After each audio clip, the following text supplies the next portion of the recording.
Paz e graça, caros amados irmãos, em Cristo Jesus, a graça e a paz do Senhor. Depois de 5 domingos, a liturgia retorna com o Evangelho de Marcos. Depois de ter lido o 6º capítulo do Evangelho de João, o discurso sobre o pão da vida. Agora retorna o Evangelho de Marcos e a partir de hoje, por mais 5 domingos, até o 26º domingo do tempo comum, a segunda leitura será tirada da carta de São Tiago. Por isso que estudamos o primeiro capítulo aqui, alguns versos tirados do primeiro capítulo, os versos 17 ao 27, tirado da carta de Tiago, que é uma carta que nós chamamos de carta católica. São 7 as cartas católicas no Novo Testamento, assim são chamadas, assim são atribuídas a palavra católica. Que cartas são essas? Aquelas cartas que não são de Paulo. As cartas que não são de Paulo, no Novo Testamento, são chamadas de cartas católicas. E Tiago é uma carta católica. Dentre Judas, as 2 de Pedro e as 3 de João, etc. E a carta etc. Católicas por quê? Porque não está endereçada a determinado lugar, como Paulo faz. Leitura da primeira carta de São Paulo aos Coríntios, leitura da segunda carta de São Paulo aos Coríntios, leitura da carta de São Paulo aos Romanos, leitura da carta de São Paulo aos Gálatas, aos Colossenses, e assim vai. Então, especifica a uma comunidade. As cartas católicas não estão especificadas a determinada igreja local, a determinada comunidade, como São Paulo faz. Por isso que você pegar o primeiro capítulo, o versos 1 da carta de Tiago, está interessada a quem a carta? As 12 tribos da dispersão.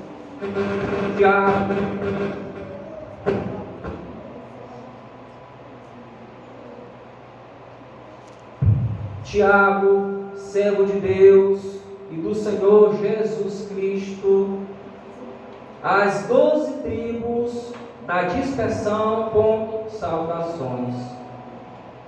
É amplo.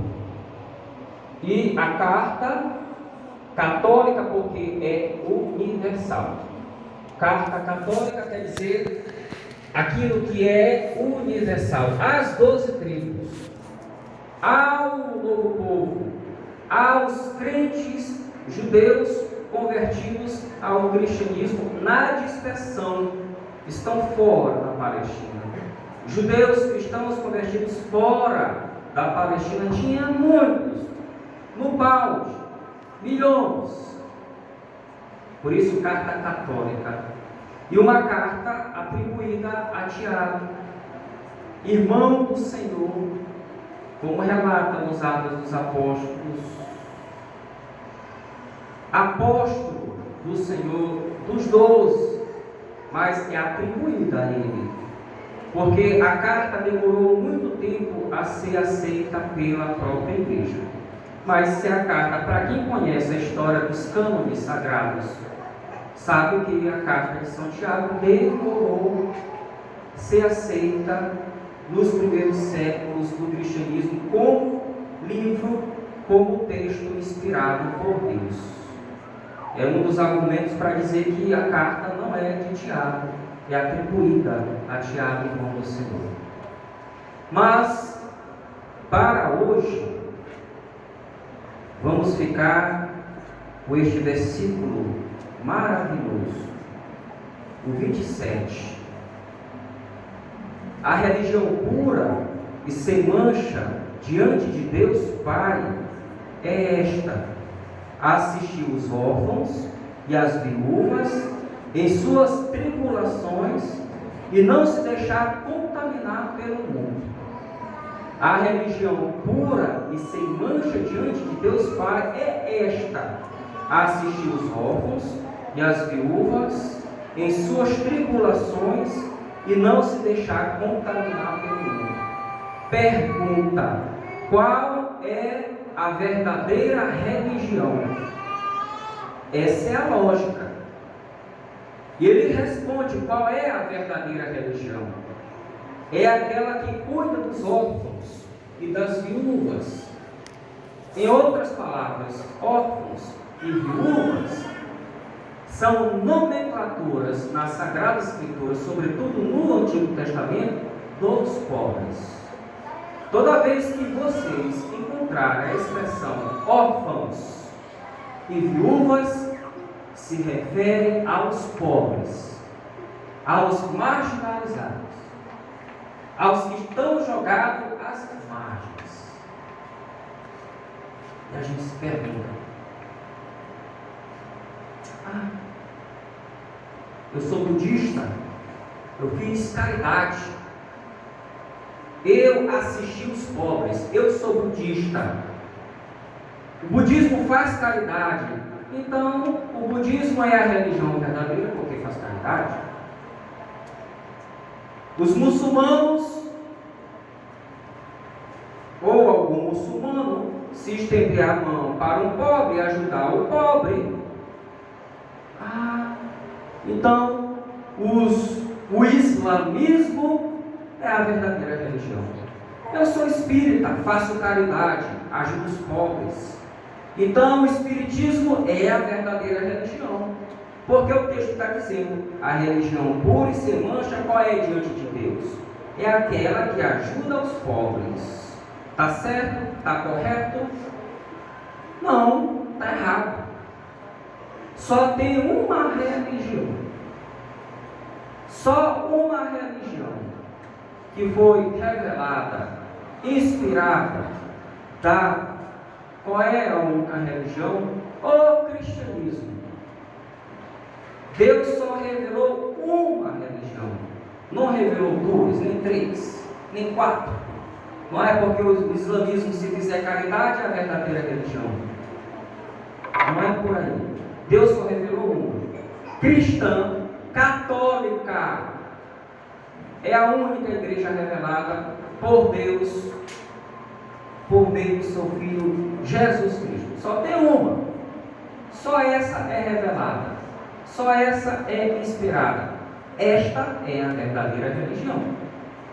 E notem bem que o texto se dirige a quem? Quando ele diz: a religião pura e sem mancha diante de Deus é aquela que assiste os órfãos e as viúvas. Ele está se referindo aos cristãos. A religião verdadeira é a cristã, é o cristianismo católico e todas aquelas ramificações e todos aqueles ritos orientais, ortodoxos, maronita, etc., que estejam unidos à igreja católica. Esta é verdadeira. É aos cristãos que ele está se referindo. Aos judeus cristãos convertidos ao cristianismo que ele está se referindo. Tiago 1:1. Não é qualquer religião que é verdadeira. E aqui a gente tem que entender o que é religião. Quando ele diz a religião pura e sem mancha diante de Deus, qual é a verdadeira religião? O que é religião? E às vezes, muitas das vezes, nós não entendemos o que quer dizer a palavra religião. Religião é uma palavra traduzida para uma língua. Religião é uma palavra grega. Não é italiano, não é português. A palavra religião foi traduzida para o latim. Religio. Religião, religio. E tem quem traduza religião aquilo que me liga a Deus. Religião é aquilo que liga a Deus. Mas tá certo. Caminha por aí, mas falta algumas coisas.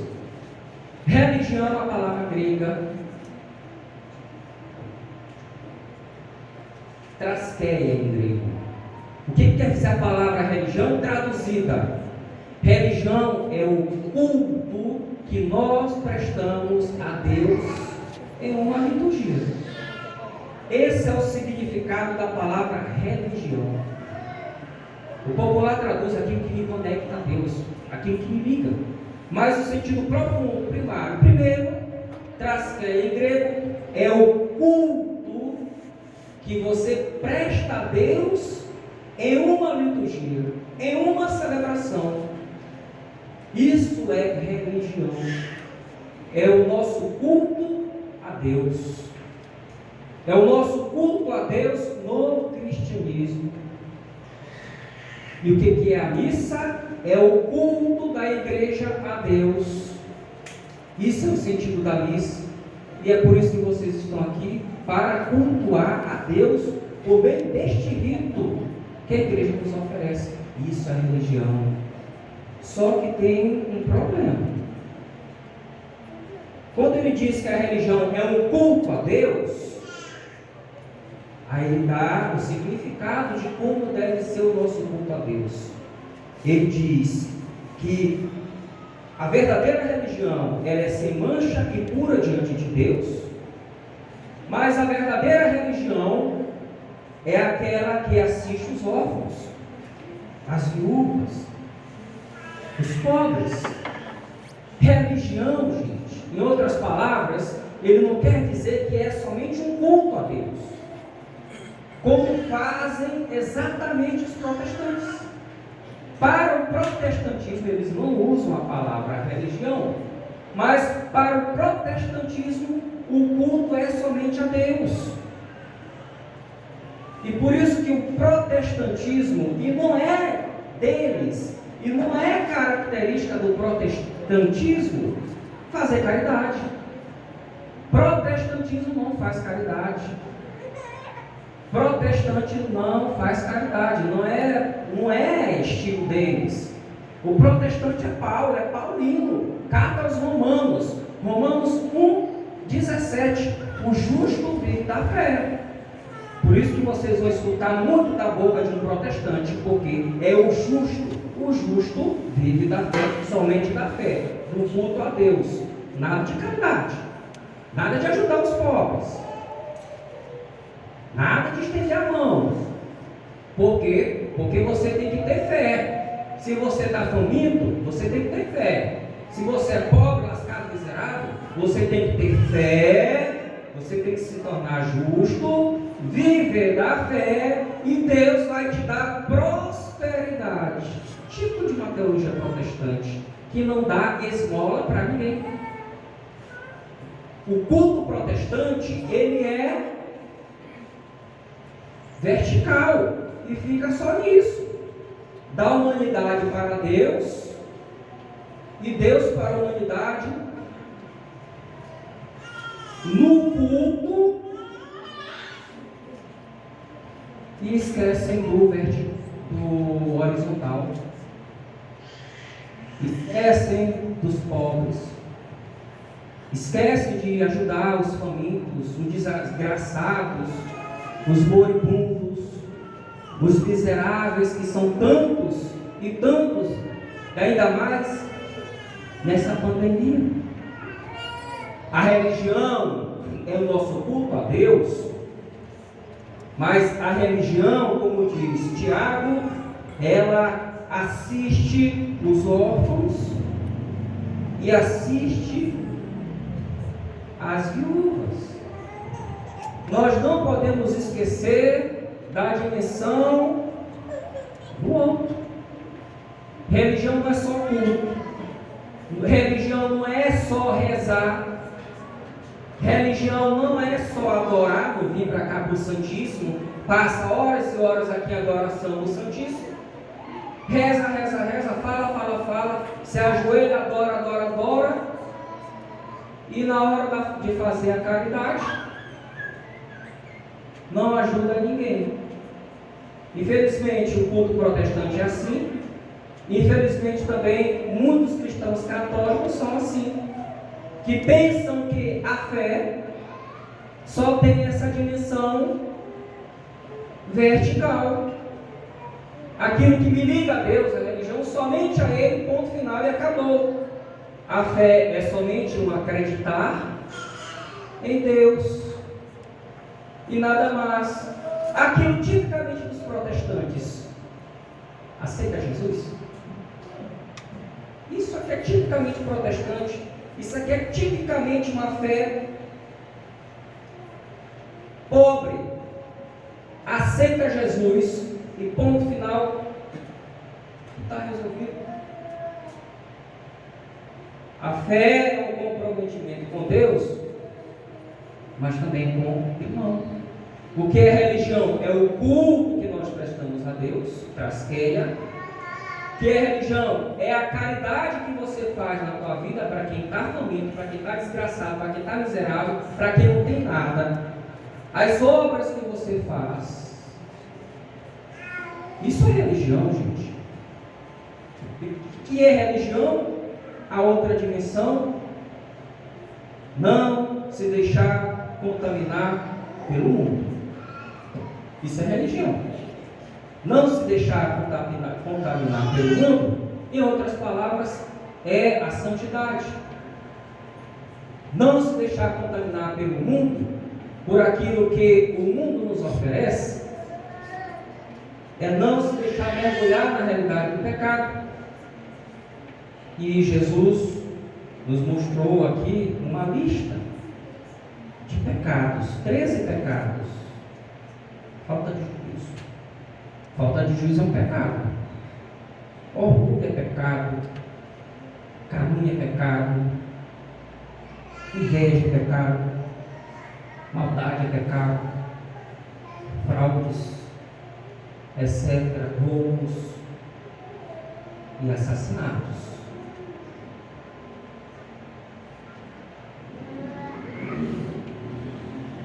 A pergunta que fica é a seguinte: qual é a minha religião?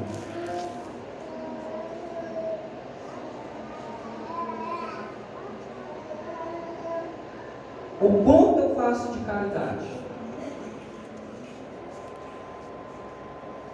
O quanto eu tenho de amor para com os outros?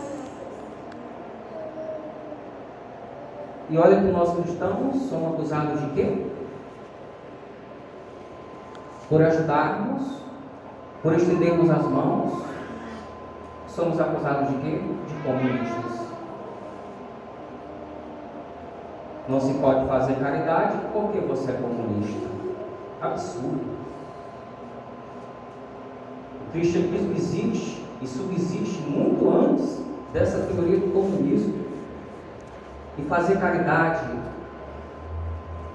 brota dos lábios de nosso Senhor.